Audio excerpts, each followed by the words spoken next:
What's going on, boys and girls? What's up, world? Austin John Plays here, and welcome back to some more Pokemon Go coverage. As you know, in the last week, we received 80 new Pokemon from the Johto region into the world. And today I'm going to be going over some very important information that you should know about the new Pokemon and their candies to evolve, the new item system and items to evolve, as well as some region-exclusive Pokemon.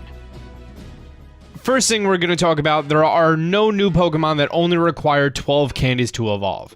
Caterpie, Weedle, and Pidgey, they're still the only Pokemon that require 25. So all the XP farming that you're going to be doing with Lucky Eggs, there are no new Pokemon that are going to add into that. Next, in the 25 candies category, Eevee, as you all know, there's a new Espeon and Umbreon that you need to give it 2 new nicknames for it to evolve.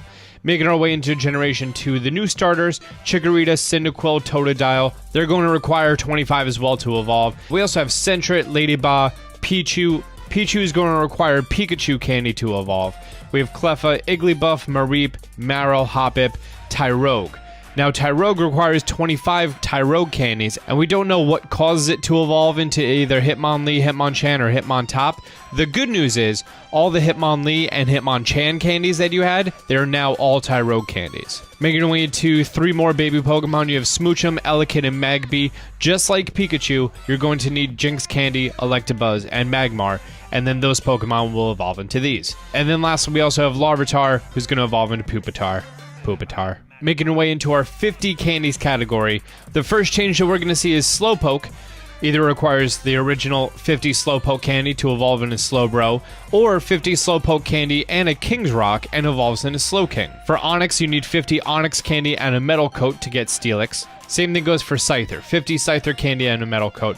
For Porygon, you need 50 Porygon candies and an upgrade to get Porygon 2. And making our way into all of Generation 2, we have Hoothoot, Spinarak, Chinchou, Togepi, Natu, Sunkern, who requires 50 Sunkern candy and a Sunstone. We have Wooper, Pineco, Snubbull, Teddiursa, Slugma, Swinub, Remoraid, Houndour, and Phanpy that all require 50 candies to evolve. And then lastly, to top off the 100 candies category, Gloom requires 100 Oddish candy and a Sunstone to evolve into Blossom.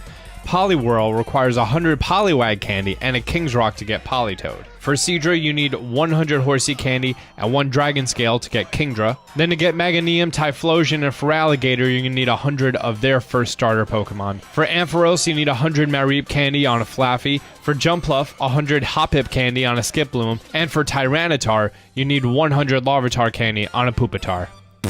So just to sum up the new items in Pokemon Go, we have the Dragon Scale that is required to evolve Seadra. We have the King's Rock that Poliwhirl and Slowpoke need. We have the Sunstone that Gloom requires. And we have the upgrade that Porygon requires. Something's missing here. Oh yeah, Sunkern also needs that Sunstone. So that should be updated right there. Great. Now, all of these items, they're rarely obtained. However, they're all obtained at Pokestops. So you need to be at Pokestops, you need to go around, you need to get them. The good news is there's still 2 promotions going on. One of them was from Valentine's Day, that the lure modules last for 6 hours instead of a half hour. That's going on for about another 24 hours. That expires February 18th, 4 p.m. Pacific Standard Time. That's California time. And then also, the Pokemon storage upgrades are half price. And that's going to be lasting until February 28th. So if you want to upgrade how many Pokemon you could store, that's great news for you. And lastly, there's an addition to the region-exclusive Pokemon. Right, Austin, who doesn't sound as studio quality? That's right, the same way that they did area-exclusive Pokemon for Gen 1, they're doing the same thing for Gen 2. The same way that Tauros was only in North America, Farfetch'd was in Japan, Kangaskhan in Australia, and Mr. Mime in Europe, Heracross is only going to be exclusive to Central and South America. So at this point, what's going on with being able to trade Pokemon? Being able to do it in person would be great. If they implemented something like the GTS like they did for Sun and Moon, that would be super, super helpful considering, you know, I don't know the next time I'm going to be going to South America. However, a whole bunch of people watch my channel from South America, so maybe we could trade. I don't know, other stuff like that. So guys, let me know what you think about this video. Pokemon Go, and you know what? I'm not going to lie. All this talk about updates, it's kind of making me want to go out and play again. Not gonna lie. I mean, granted, it was summer, and, you know, being outside, that was the fun thing to do.